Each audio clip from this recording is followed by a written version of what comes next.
ունեցող այդ պատարագից հետո, որը մատուցելու է կարգալույծ քահանան, Նիկոլ Փաշինյանն էլ գնալու է եւ մասնակցի այդ պատարագին։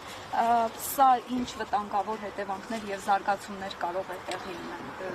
բերել։ Գիտեք, բացարձակ ձեր հարցին չի վերաբերվում, բայց նախ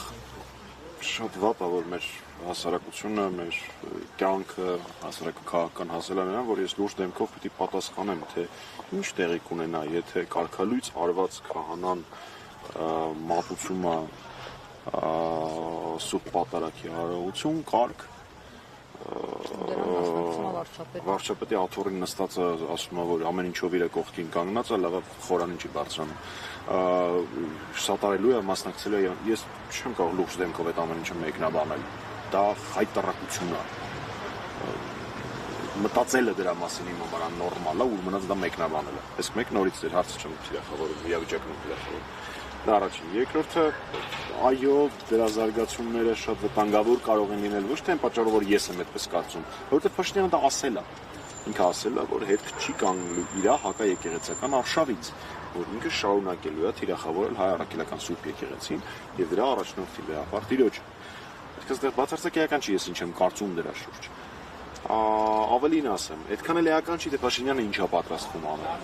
Հարցակվելու է Վեհարանի վրա իր իբր համակիրներով, ապօրինի կերպով փորձել է ձերբակալել վեհապար Հայրապետին։ Էական չի, թե որ ճանապարհով է գնալու։ Էական է, թե մենք դրա հետ կապված ինչ ենք անելու։ Իմ կարծիքով միակ հարցը դա է։ Դե գլոբալ պատասխանը իշխանապողությունն է միանշանակ։ Քանի դեռ ինքը ունի, սա ավարտեմ, գիտեմ, որ բառը ասացի, ես սկսելու Գլոբալ պատասխանը իշխանապողությունն է, քանի դեռ ինքը ունի իշխանություն, ինքը իրեն կարող է թույլ տալ նմանօրինակ լկտիություններ, որովհետև հույս ունենալը, որ Փաշինյանը ինչ-որ բանի առաջ կկանգնի, ինքը բոլոր կարմիր գծերը հատել է, ինքը բան չկարողի դրա առաջ կկանգնի։ Դրա գործիքներ ենք առաջարկում ենք իմպիչմենտը։ Կոնկրետ իրավիճակային թե դրա հետ լուծման կապված ինչեր են արվելու։ Ես կարծում եմ, որ մոտ օրերս արդեն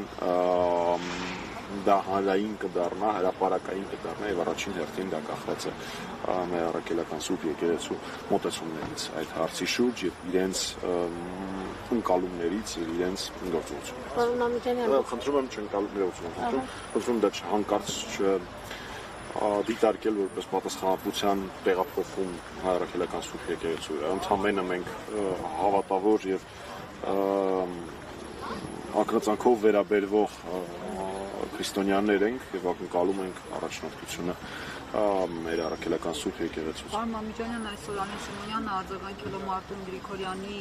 ասացին, որ վենդետա են ուզում եւ արյունասրտներ ուզում Գյումրիում, ասաց, որ ինքը վաղուց է ասել, որ Վարդան Ղուկասյանի տեղը բանտում է, ավելին հայտարարեց, որ Սերժ Սարգսյանի եւ Ռոբերտ Քոչարյանի տեղը նույնպես բանտում է,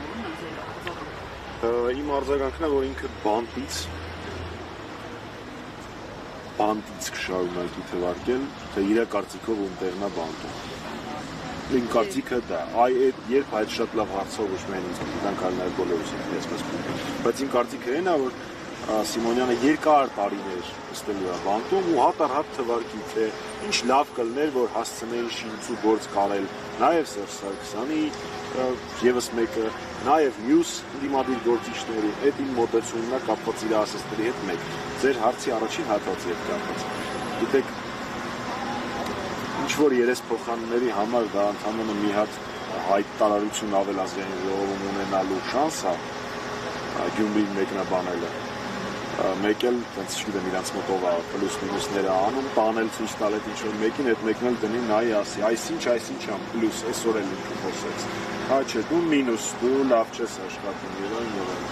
Բայց իրականում դա վտանգավոր երկար պատմություն ունեցող գործընթաց է այդ քաղաքի բնակիչների հետ։ Ու դրսից բոլոր այն մարդիկ, ովքեր խոսում են բզբզալ այդ գործընթացը, այո, իրանք արյուն են ուզում։ Ինչպես այսօր ասել է Մարտին Գրիգորյանը, դրա